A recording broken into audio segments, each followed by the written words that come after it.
Everyone, how are you all? I hope आप सभी अच्छे होंगे। सो आज के वीडियो में हम डिस्कस करने वाले हैं क्लास 10 एनसीईआरटी मैथ्स चैप्टर 3 के व्हाट प्रॉब्लम्स एनसीईआरटी के। आई वुड सजेस्ट सबसे पहले आपको एनसीईआरटी के क्वेश्चन आने चाहिए एंड ये इसका एक वन शॉट है। So let's start it. सबसे पहले क्वेश्चन नंबर 2 से स्टार्ट करते हैं, यानी व्हाट प्रॉब्लम्स से हम लोग मेजरली देखेंगे। तो क्वेश्चन नंबर 2 में आपको दिया हुआ है, अगर आप यहाँ पर स्टेटमेंट पढ़ोगे क्वेश्चन की, क्वेश्चन ही सोल्यूशन है but as it is statement हम लोग पढ़ सकते हैं। तो if you add 1 to the numerator और subtract 1 from the denominator, fraction reduces to 1। यानी कि यहाँ पर सबसे पहली बात क्वेश्चन में बात हो रही है न्यूमरेटर की और डिनोमिनेटर की। तो न्यूमरेटर और डिनोमिनेटर एक फ्रैक्शन में होते हैं। फ्रैक्शन कैसे फॉर्म में होता है? कुछ न्यूमरेटर अपॉन डिनोमिनेटर के फॉर्मेट में होता है। तो न्यूमरेटर को कोई आप वेरिएबल मान लो और डिनोमिनेटर को कोई अलग वेरिएबल मान लेना है, ठीक है ना। यहाँ पर उसके बाद यहाँ पर हमने क्यों माना? बिकॉज आप क्वेश्चन के हेडिंग्स पढ़ सकते हो, उसमें दिया हुआ है कि आपको पेयर ऑफ इक्वेशंस बनाने हैं, यानी एक पेयर में 2 इक्वेशंस होने चाहिए। तो 2 इक्वेशन आपको अगर चाहिए और उसके बाद उसका सोल्यूशन निकालना है एलिमिनेशन मेथड से। तो एक और बात हुई कि आपको क्वेश्चन में स्पेसिफिकली दिया हुआ है कि एलिमिनेशन मेथड से आपको उसका सोल्यूशन फाइंड करना है। सो सबसे पहले क्वेश्चन में हम लोग 2 इक्वेशंस बनाएंगे, उसके लिए हम लोग अलग अलग 2 वेरिएबल टर्म्स यूज़ करेंगे, उससे इक्वेशन बनाएंगे, देन उसको सॉल्व करना होगा। तो स्टार्ट करते हैं। सबसे पहले हमने स्टेटमेंट पढ़ा, उसके बाद हमने न्यूमरेटर को x माना और डिनोमिनेटर को y माना। अब क्वेश्चन में दिया हुआ है क्या है स्टेटमेंट में कि अगर हम लोग एक डिनोमिनेटर में ऐड करें और उल्टा बोल दिया मैंने, न्यूमरेटर में एक ऐड करना है, डिनोमिनेटर में एक सब्ट्रैक्ट करना है, तो x+1 अपन y -1 वो रिड्यूसेस, वो फ्रैक्शन बन जाता है y। यहाँ पर रिड्यूसेस का मतलब ये नहीं कि -1 कर देना है, वैसा भी करना है। इक्वल्स टू यानी वो फ्रैक्शन जिस भी फॉर्म में हुआ, यानी xy, हमें उसकी वैल्यू तो भी पता नहीं है, हमें उसको फाइंड करना है, तो वो उस नंबर से या उस फ्रैक्शन फॉर्म से 1 बन जाएगा।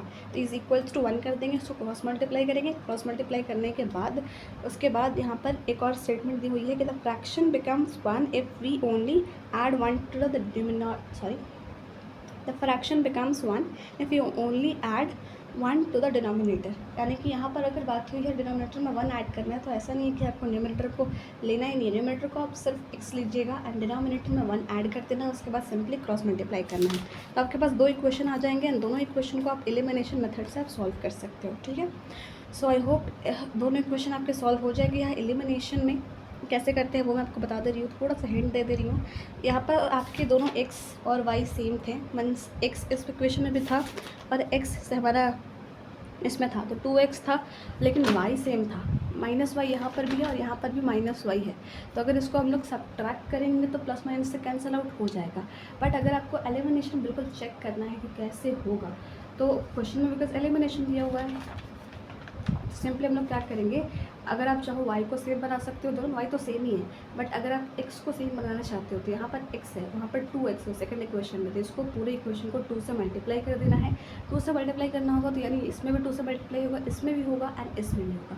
तो LH साइड भी होगा और RH साइड भी होगा, यानी 2x - 2y इक्वल्स टू -4। तो हमेशा एक कॉमन मिस्टेक होती है हड़बड़ाहट में या जल्दी में, आप बोलिए कि इस वाले साइड में हम लोग 2 से मल्टीप्लाई करते हैं या इसमें छूट जाता है, तो उससे आपके सोल्यूशन में एरर्स आएंगे। तो ध्यान रखना है कि मल्टीप्लिकेशन हो रहा है तो दोनों साइड होना चाहिए।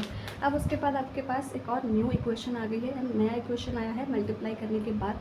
तो इस इक्वेशन को और आपने इस यानी जहाँ आपने 2x है उन दोनों को सॉल्व करना है और यहाँ पर सब्ट्रैक्ट करके सॉल्व करना है। एक बात याद रखना है कि सब्ट्रैक्शन हम लोग सॉल्व कैसे करते हैं। यहाँ पर आप मेंशन भी कर सकते हो कि हमने इन इक्वेशन को सब्ट्रैक्ट के मेथड से सॉल्व किया है। तो simply you have to do is, आपको अगर सब्ट्रैक्ट करना है तो इस वाले लाइन को देखना, जो सेकेंड लाइन है उसके जो भी अपोजिट साइड होंगे, आप यहाँ पर सब्ट्रैक्ट लिखे, उसके जस्ट अपोजिट साइड यहाँ पर पुट कर देना है। बिकॉज सब्ट्रैक्ट में क्या होता है, आपको इसको सब्ट्रैक्ट करना है, अगर आप इसको माइनस करोगे तभी तो दोनों टर्म कैंसिल आउट होंगे। तो ये तो माइनस हो गया कि एक पहले प्लस में था ऊपर वाला और यहाँ पर हमने माइनस लिखा, तो यहाँ पर जो साइन हम लोग लिखेंगे माइनस में, वही इस लाइन के लिए मीन्स इस लाइन के लिए वही वैल्यू में रखेंगे। आई थिंक इसको और थोड़ा सिंपल टर्म्स में बोलती हूँ कि ये साइंस जो हम लोग यहाँ पर लिखे हैं वो इनकी जगह पे लिखेंगे, ठीक है। तो आपको मानना है कि y के साथ यहाँ पर पॉजिटिव है। क्यों हुआ? बिकॉज माइनस माइनस करोगे आप तो वो प्लस ही आता है, तो प्लस y इसको मानेंगे हम लोग। और उसके बाद यहाँ पर भी माइनस है तो इसका अपोजिट साइन प्लस होता है। कि एक सिंपल से ट्रिक क्या शॉर्ट में बताया मैंने आपको कि इस वाले से अपोजिट साइड आपको यहाँ पर पुट करना है। उसके बाद आपको y की वैल्यू मिल जाएगी, बिकॉज एक टर्म कैंसिल आउट हो गया है। देन उसके बाद y की मिल गई तो x की वैल्यू भी आप फाइंड कर सकते हो। उस y की वैल्यू को कोई भी क्वेश्चन में पुट करके, यानी कोई मीन्स इसी क्वेश्चन की कोई भी इक्वेशन में, ऐसा नहीं कि दूसरे क्वेश्चन के इक्वेशन में जाना है, ठीक है। आपको आ गई एक्स वाई की वैल्यू, फ्रैक्शन पूछा गया था तो एक्स अपॉन वाई तो 3/5। Now coming to this question, question number 2 या इसी का पार्ट 2। तो इसमें क्वेश्चन का सबसे पहला लाइन क्या दिया हुआ है, क्वेश्चन की स्टेटमेंट ये है कि 5 years ago Noori was twice not thrice as old as Sonu. और सेकंड लाइन दी हुई है 10 years later Noori will be twice old as Sonu. तो आपको यहाँ पर नूरी और सोनू का प्रेजेंट टेंस फाइंड करना है। तो यानी क्वेश्चन में दिया हुआ है what are their present ages. Simple सी बात है, जब भी ऐसे क्वेश्चन आए एजेस टाइप के क्वेश्चन, तो यहाँ पर आपको सबसे पहले कैरेक्टर आइडेंटिफाई करना है, कितने लोग हैं, किनकी बातें हो रही हैं। तो यहाँ पर 2 लोग हैं, नूरी एंड सोनू। आपको उनकी प्रेजेंट एज फाइंड करनी है। कुछ कंडीशंस दी हुई है, उनके प्रेजेंट एज को हम लोग नूरी की प्रेजेंट एज को एक्स मान लेंगे और सोनू की प्रेजेंट एज को वाई मान लेंगे। Now coming to the first line कि 5 साल पहले यानी 5 years अगो। तो यहाँ पर सबसे पहले सिंपली हम लोग कंडीशन पुट करते चलेंगे एक एक करके। आप डायरेक्टली यहाँ पर ये भी लाइन भी लिख सकती हो, या मैंने समझाने के लिए ये एक्स्ट्रा लाइन ऐड किया है कि नूरी की 5 साल पहले की एज यानी अभी उसकी आज से हम लोग अभी बात कर रहे हैं कि उसकी 5 साल पहले की एज ऐसी थी और क्या कंडीशन थी सोनू की एज के रिलेशन से। मीन्स उन दोनों की एज में जो रिलेशन था, ट्वाइस थी या जो भी थी, थ्राइस थी, है ना।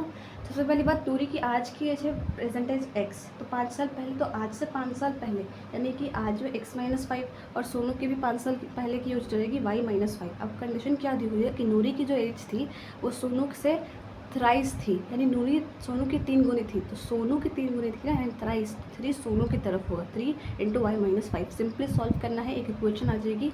ना coming to the next statement, यहाँ पर है 10 years later Noori will be twice old as Sonu. तो 10 साल बाद, तो यहाँ पर आप सबसे पहले जैसे हमने पिछले इक्वेशन में किया था कि नूरी की एज में भी 10 ऐड कर देंगे, बिकॉज हमें आज से बात करें ना कि आज से 10 साल बाद, तो अभी उनकी प्रेजेंट एज तो हमने एक्स और एक की वाई मानी है, तो एक में 10 ऐड करेंगे, दूसरे में भी 10 ऐड करेंगे।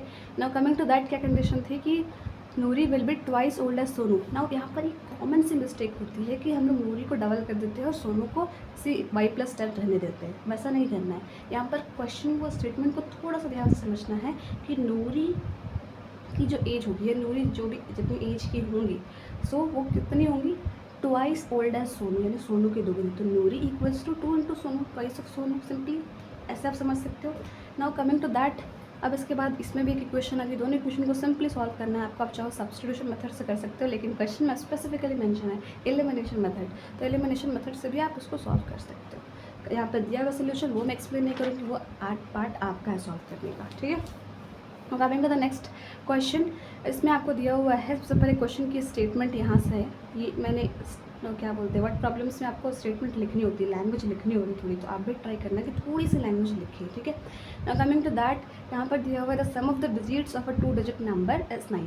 सबसे पहली बात, अगर इस टाइप के क्वेश्चन आते हैं 2-digit नंबर टाइप के क्वेश्चन, तो आपको एक स्टैंडर्ड फॉर्मेट होता है 2 digit को लिखने का या मानने का, बिकॉज हमें तो वो नंबर अभी तक दिया हुआ ही नहीं है, जो कि हम बचपन से भी ऐसे पढ़ते आ रहे हैं कि 2 digit नंबर को आप एक स्टैंडर्ड फॉर्म में लिखोगे तो 10 10s + 1 1s, तो 1 × y, बिकॉज यहाँ पर 2 वेरिएबल डिजिट्स होंगे, वो हमें पता नहीं है, वो सेम भी हो सकते हैं, बट हमने मानने के लिए 2 digits है ना, तो एक को x मान लिया है 10 10s वाले में, और y 1 1s को 1 1 को जो भी बोलते हैं, दोनों को हम लोग ने एक को x और एक को y, यानी 10 × x + y, तो ये आपका 2 digit नंबर लिखने का स्टैंडर्ड फॉर्मेट हो जाता है।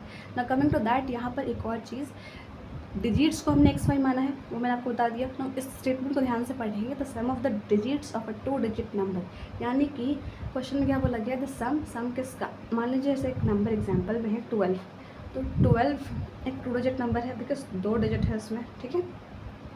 आपको बोला गया the sum of the digits of a 2 digit number, यानी 12 की अगर बात ले लें तो इनके डिजिट्स का सम, यानी 1 + 2, आई होप ये विजिबल होगा। तो वही आपको यहाँ पर इस लाइन का मतलब हुआ, एंड जो 2 digit नंबर है उसमें 2 digits होंगे ना, उनके डिजिट्स का सम दिया हुआ है 9, तो 2 digits हमने x और y माने हैं, तो एक को x + y = 9। ना उसके बाद यहाँ पर नेक्स्ट स्टेटमेंट दी हुई है कि also 9 times this number is twice the number obtained by reversing the order of the digits, यानी 9 times दिस नंबर। यहाँ पर नंबर की बात हो रही है तो वो आपका 2 digit नंबर है, जैसे यहाँ पर मेंशन भी किया हुआ है।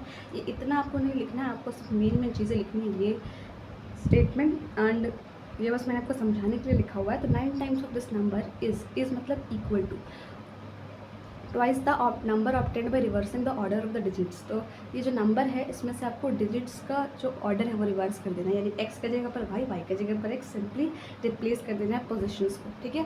सो उसके बाद 9 times ऑफ दिस नंबर, जो आपका ओरिजिनल नंबर आप ऐसे भी समझ सकते हो, is equals to twice the number obtained by reversing the digits, यानी रिवर्स्ड नंबर बोल सकते हैं आप इसको, ठीक है।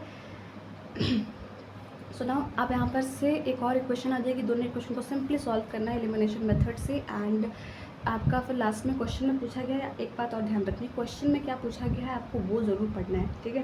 तो 2 डिजिट नंबर पूछा गया, आपने एक्स वाई फाइंड कर लिया तो वो आपका आंसर नहीं हुआ, आपको उसको 10 इंटू एक्स प्लस वाई के फॉर्मेट में पुट करके आपका जो फाइनल 18 ये जो 18 नंबर आया वो लाना है और वो आंसर होगा, ठीक है। आप चाहो तो यही 18 जो आया आपका नंबर बस को इन कंडीशन में पुट कर सकते हो। मान लीजिए कभी कन्फ्यूज़न होती है एग्जाम्स में कि हमारा आंसर सही है या गलत है ना, थोड़ी वैसी कन्फ्यूजन्स आती हैं। तो आप यहाँ पर जो आपका नंबर आया 18 को आप यहाँ पर पुट कर सकते हो। 18 यहाँ पर 10x प्लस वाई और ये 10y प्लस एक्स है तो 81 हो जाएगा। इन दोनों का जो मल्टीप्लाई होगा वो सेम आएगा तो आपका आंसर सही है। मतलब वेरिफिकेशन के लिए आप एक्स वाई की भी वैल्यू पुट करके देख सकते हो यहाँ पर भी। Now coming to the next part of this question, यहाँ पर this question not another question है, next part of this series. So यहाँ स्टार्ट करते हैं। सबसे पहले ये आपका क्वेश्चन का स्टेटमेंट है कि मीना बैंक गई हैं अपनी 2000 रुपीज़ विड्रॉ करने यानी निकालने, और उन्होंने कैशियर को बोला है कि उनके जो 2000 रुपये होंगे उनको ऐसे नोट्स में दीजिए, यानी पैसे नोट्स में मिलते हैं तो आपको वो 2000 रुपये 50 और 100 रुपये के नोट्स के मिक्सअप में मिलना चाहिए। यानी जितने 2000 रुपये होंगे आपको उसको 50 रुपये, उसमें 50 रुपये के भी नोट होने चाहिए और 100 रुपये के नोट होना चाहिए, दोनों को मिला के 2000 रुपये होंगे। तो आपको सिंपली क्वेश्चन में पूछा गया है कि वो 50 रुपये के नोट कितने होंगे और 100 रुपये के नोट कितने होंगे जिसको मिलाकर 2000 होंगे। तो आपको सिंपली यहाँ पर 50 रुपये के नोट के नंबर को x मान लेना है और 100 रुपये के नोट के नंबर को y मान लेना है। ना कमिंग अहेड, सो यहाँ पर आपको क्या दिया हुआ है, 50 के कुछ नोट्स के नंबर होंगे और 100 के कुछ नोट्स के नंबर होंगे जिनको मिला के 2000 चाहिए। तो इतना आपको समझ कर यहाँ खुद से इक्वेशन बनानी होगी, ठीक है। सो अब उसके बाद क्या दिया हुआ है, एक और स्टेटमेंट कि मीना गोट 25 नोट्स इन ऑल। तो आपने 50 रुपये नोट्स के नंबर माने थे x और 100 रुपये वाले के नोट्स के नंबर माने थे y। तो दोनों नोट्स क्या लिखा हुआ है, उसको कुल मिलाकर 25 नोट मिले। अब उसमें 50 रुपये के भी नोट होंगे और 100 रुपये के भी, कितने होंगे वो तो नहीं पता, वही तो फाइंड करना है। तो 50 को x माने थे और 100 वाले को y, तो टोटल नंबर ऑफ नोट्स 25। तो अब ये दोनों इक्वेशन आ गई, इन दोनों को आप सॉल्व कर लो एलिमिनेशन मेथड से। यहाँ पर सेम था, या आप मल्टीप्लाई करके भी, यानी कोई और टर्म आपको y सेव करना है 2y करना है तो उसको भी आप मल्टीप्लाई करके सॉल्व कर सकते हो, ठीक है। ना coming to the next question, यहाँ पर एक और क्वेश्चन है या स्टेटमेंट यहाँ से, the lending library has a fix charge for the first 3 days and additional charge for each day thereafter. Sarita paid ₹27 for a book kept for 7 days। Now यहाँ पर आपको ध्यान देना है, ये दोनों स्टेटमेंट है, आप अपनी बुक पर चेक करोगे तो आपको अच्छे से समझ में आएगा क्वेश्चन में लिखा हुआ क्या है।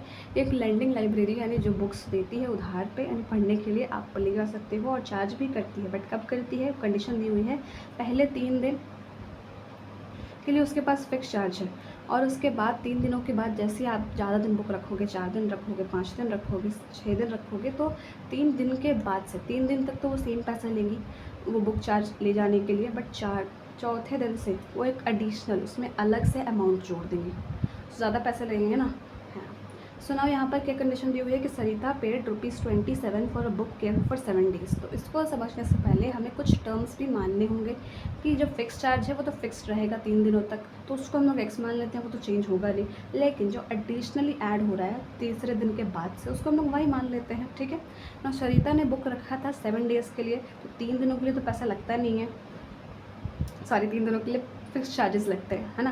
तो फिक्स चार्जेस को हमने x मान लिया, बट 7 दिन होते हैं ना, 7 दिन उसने रखे, तो 3 दिनों के लिए हमने x माना और बाकी के 4 दिन तो बच गए, उसमें तो आपको और अलग से पैसे लगेंगे बुक रखने के लिए, तो उसको हमने y मान लिया। तो 3 + 4 दिन, 4 दिनों के लिए पैसे होंगे 4y, और उसने टोटल पेड किया 27। आई होप ये समझ में आ गया होगा आपको। Now Sushi paid ₹21 for the book she kept for 5 days। अब इसने 5 दिन के लिए रखा, तो 3 दिनों के लिए तो फिक्स चार्ज होता है, तो 3 दिन यहाँ होंगे, आपके पास बचे 2 दिन, 2 दिन आपको एडिशनल अलग से और पैसे लगेंगे जो फिक्स चार्जेस के साथ में, तो इसलिए हमने यहाँ पर प्लस किया, वो वाई मान लिया, और टोटल उसने पेड किया 21 रुपीज़। तो ये दोनों इक्वेशन आगे, दोनों को आपको सॉल्व करना है, आपकी एक्स और वाई की वैल्यू आ जाएगी, फिक्स चार्ज फाइंड करना है, और उसके साथ साथ जो आपको एडिशनल एक्स्ट्रा पे लग रहा था यानी वाई रुपीज़ वो भी फाइंड करना है, ओके। इस टाइप के क्वेश्चंस आई होप आप खुद से कर लोगे, एनसीईआरटी के क्वेश्चंस हैं, प्लीज़ आपको यानी ये तो पिछली वीडियो भी आप देख सकते हो, मैंने अच्छे से समझाया है इस टाइप के क्वेश्चंस कैसे करते हैं ना। हम लोग इसमें सिंपली डिस्कस करने वाले हैं वर्ड प्रॉब्लम्स, तो मूविंग टू दैट, ठीक है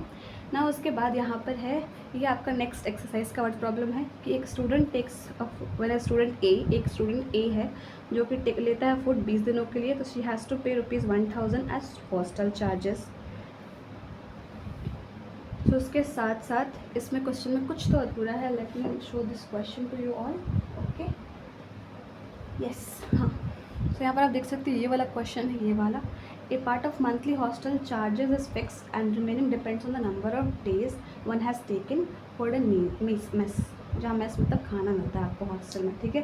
सो यहाँ पर क्या दिया हुआ है कि मंथली हॉस्टल यानी एक मंथ में हॉस्टल चार्ज करता है फिक्स्ड इनकम, और उसके साथ साथ जो फिक्स पैसे चार्ज करता है उसके साथ साथ कुछ और भी चार्ज करता है वो, जितने दिन वो स्टूडेंट जो वहाँ पर रहते हैं या जो भी वो खाना ले जाते हैं.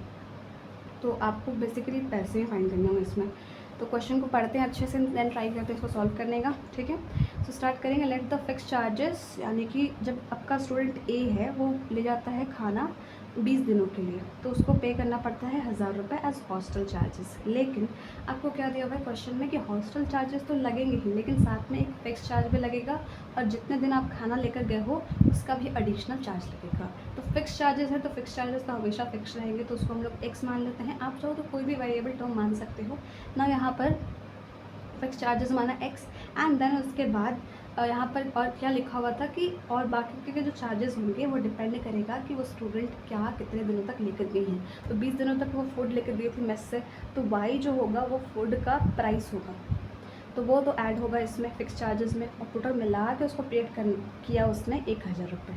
आई होप इतना समझ में आ गया होगा ना. स्टूडेंट बी है यानी कोई दूसरी स्टूडेंट, उसके ने लिया फूड 26 दिनों तक, और एक फिक्स चार्ज तो सबको लगेगा, एक को नहीं लगेगा, वो सबको लगेगा ना. तो fix charge plus 26 into y आपका फूड का चार्ज होगा, और उसके बाद उसने पेड किया 1180. आपको फाइंड करना है कि फिक्स चार्जेस कितना लगते हैं और वो फूड का चार्जेस कितना लगता है, यानी एक्स और वाई की वैल्यू. सिंपली दोनों इक्वेशन को सॉल्व करना है. सॉल्व आप खुद से ट्राई करना. ठीक है. और उसके बाद आपका आंसर आ जाएगा. नाउ ये न्यूमेरिकल टाइप का क्वेश्चन है, ये हमने ऑलरेडी किया हुआ है. ये क्वेश्चन प्लीज़ आप खुद से ट्राई करना. इससे 3.5 का ये 2 है, 4 का 2. ठीक है. Now coming to third part of this question. इस क्वेश्चन को समझने का ट्राई करते हैं हम लोग. आई होप इतना विजिबल होगा आपको. Yes, scored 40 marks in a test, getting 3 marks for each right answer and losing 1 mark for each wrong answer. Had 4 marks been awarded for each correct answer and 2 marks been deducted for each incorrect answer, then Yash should have scored 50 marks. How many questions were there in the test? So सबसे पहले इतना लंबा जो आपका language है, language से घबराना नहीं है. सिंपल सी बात है कि रेस्ट को मिले, एक टेस्ट हुआ उसमें उसको 40 मार्क्स मिले, और उसके साथ साथ क्या दिया हुआ है, getting 3 marks for each right answer, यानी अगर आपका एक आंसर सही होता है तो उसमें आपको 3 मार्क्स एक्स्ट्रा मिलते हैं. एक्स्ट्रा क्या, 3 मार्क्स मिलते हैं. एक सही होने पे आपको 3 मार्क्स मिलेंगे, और अगर गलत हो तो 1 मार्क्स कट जाएगा, 1 मार्क. तो यहाँ पर आपको टोटल नंबर ऑफ़ क्वेश्चंस बताने हैं कितने हैं. तो सबसे पहली बात, क्वेश्चंस फाइंड कैसे करेंगे, नंबर ऑफ़ क्वेश्चंस. यस है, हाँ. सो यस ने टेस्ट दिया, उसने क्वेश्चन अटैम्प्ट किए, कुछ क्वेश्चन सही हुए, कुछ गलत हुए, है ना. तो आपको total number of question find करना है, तो उसी में से आप फाइंड करोगे ना. पहले निकालना होगा कि उसके कितने आंसर सही हुए और कितने गलत हुए. तो वो जितने आएंगे सही वाले आंसर और जितने गलत थे दोनों को आप अगर जोड़ोगे तो उसके बाद आपका टोटल नंबर ऑफ़ क्वेश्चंस हो जाएगा. तो अब हम लोग को फाइंड करना है नंबर ऑफ़ राइट आंसर्स, यानी क्वेश्चंस बोलिए या आंसर्स बोलिए, उसके कितने सही हुए और कितने गलत हुए. वही तो आपका टोटल क्वेश्चंस होगा ना. तो सिंपली इसमें भी स्टेटमेंट लिखेंगे. आपने राइट आंसर्स को एक्स मान लिया है और रॉन्ग आंसर्स को वाई मान लिया है. अब उसके बाद क्या दिया हुआ है यहाँ पर कि 3 मार्क्स फॉर 3 मार्क्स मिलता है उसको एक सही होने पर. तो सही होने के लिए हमने एक्स माना है, और 1 मार्क कटता है एक गलत होने पर, यानी गलत होगा तो 1 मार्क कट जाएगा. तो उससे उसको मिले 40, है ना. तो 3x minus y is equals to 40. I hope इतना समझ में आ गया होगा.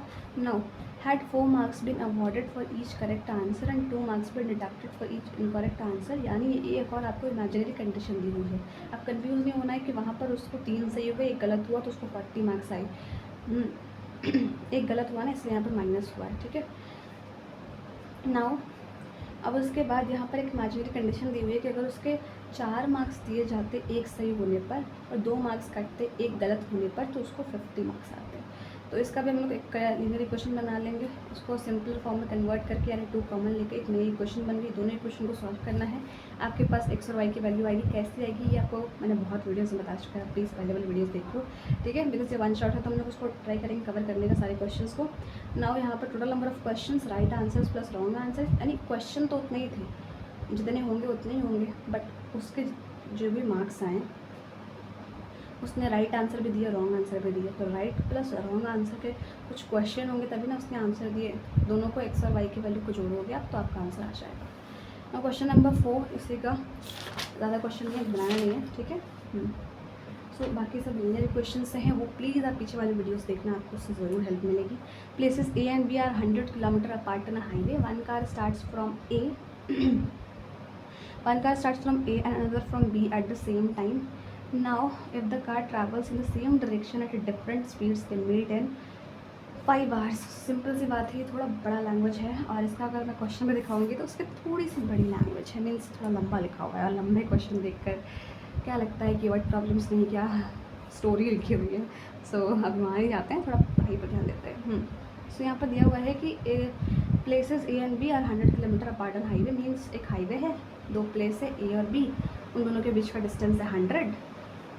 उसके बाद एक कार है जो स्टार्ट हो रही है पॉइंट A से, और एक कार और स्टार्ट, यानी 2 पॉइंट है ना, एक A से स्टार्ट हो रही है, एक दूसरे B से स्टार्ट हो रही है, और एक ही टाइम पे स्टार्ट हो रही है। अगर दोनों कार सेम डायरेक्शन में आते हैं at different speeds they meet in 5 hours। अगर इसको डायग्राम की हेल्प से समझना चाहो तो और अच्छे समझोगे, यानी कि आपका एक पॉइंट A है, ये B है और ये हाईवे है, इन दोनों के बीच का डिस्टेंस आपको 100 किलोमीटर दिया हुआ है। पॉइंट A से एक कार आ रही है ना, और पॉइंट B से भी एक कार स्टार्ट हुई, दोनों एक ही डायरेक्शन में, यानी कि ये भी इधर आ रही है और ये भी इधर आ रही है, दोनों का डायरेक्शन सेम हो गया।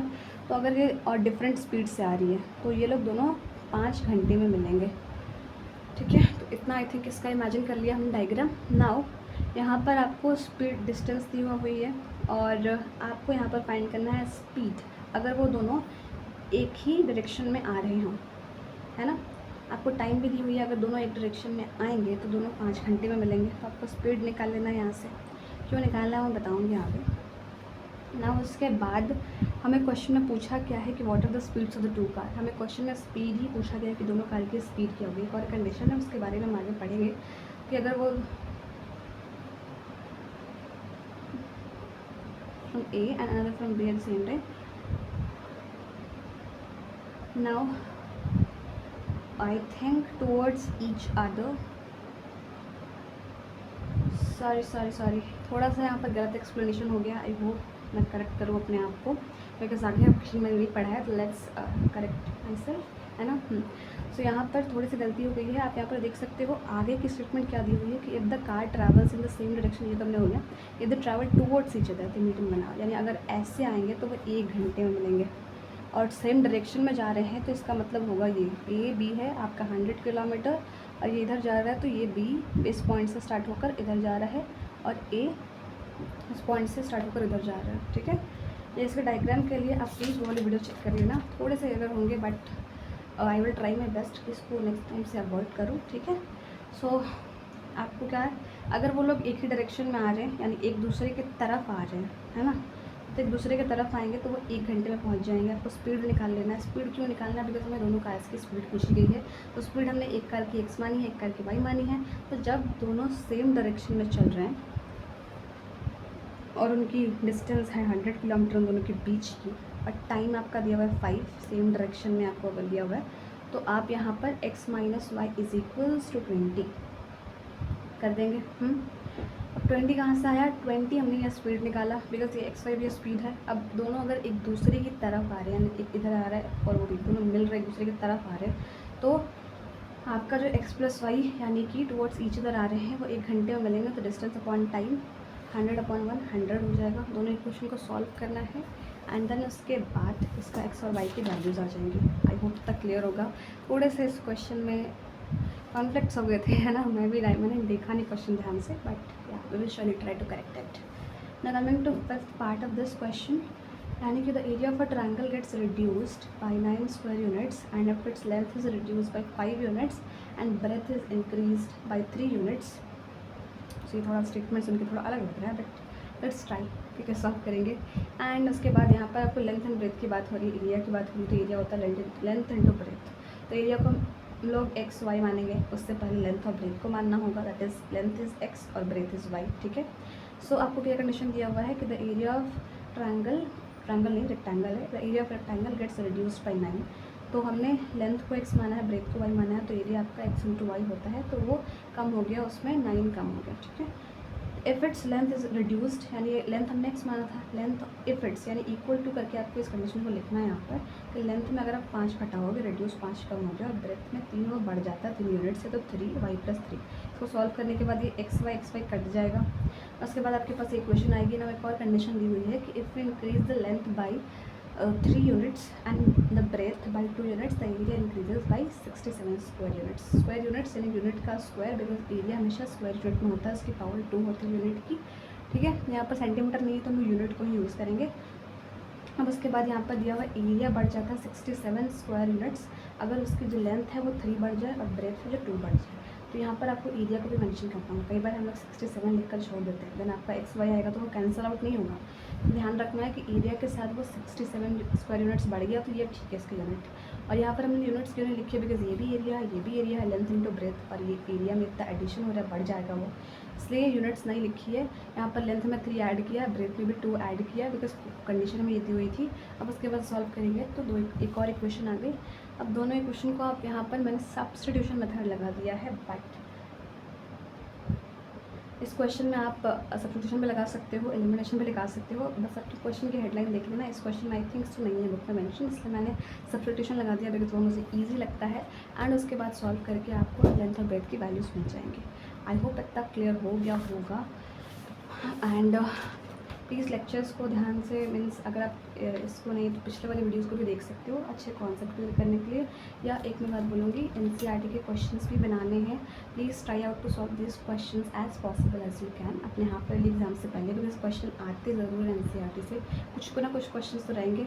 एंड आप प्रैक्टिस या PYQs भी अच्छे से सॉल्व कर सकते हो, उस टाइम आपको बहुत हेल्प मिलेगी क्वेश्चन सॉल्व करने में। तो आप उसको भी करो और इसको भी करो, दोनों साथ में करो, बट प्रायोरिटी उसको देनी है, इसको कंप्लीट कर लेना है, यानी हर एक क्वेश्चन आपको आना चाहिए। उसके बाद आप अपनी प्रैक्टिस बुक को सॉल्व करिए, या आप ये जो भी साइड बुक लिया है RS अग्रवाल लिया है, या आप आर्टिशन में सॉल्व कर रहे हो, जो भी बुक कर रहे हो, ठीक है, एग्जाम्पलर सॉल्व कर रहे हो। सो प्लीज़ पहले NCERT दिन इसके बाद वो लोग, ठीक है। आई होप आज का वीडियो अच्छा लगा होगा।